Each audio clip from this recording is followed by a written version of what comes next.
প্রাণী সম্পদ বিকাশ দপ্তরের পক্ষ থেকে বৃহস্পতিবার আগরতলার গোর্খাবস্তি স্থিত প্রজ্ঞা ভবনে ভেটেরিনারি ডক্টর অ্যাসোসিয়েশনের সহযোগিতায় পশু কল্যাণ আইনবিধি সম্পর্কিত রাজ্য স্তরে সেমিনার কাম সেন্সিটাইজেশনের উদ্বোধন করেন প্রাণী সম্পদ বিকাশ দপ্তরের মন্ত্রী সুধাংশু দাস।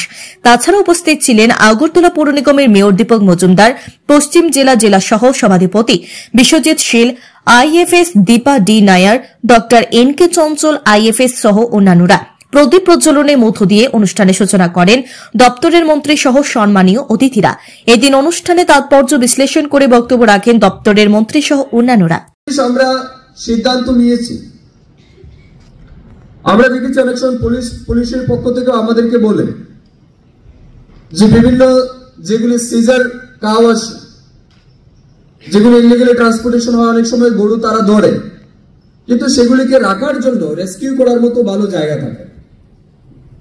আমরা বলছি আমাদের ডিপার্টমেন্ট সেই জায়গাতে রেসপন্সিবিলিটি নিতে হবে।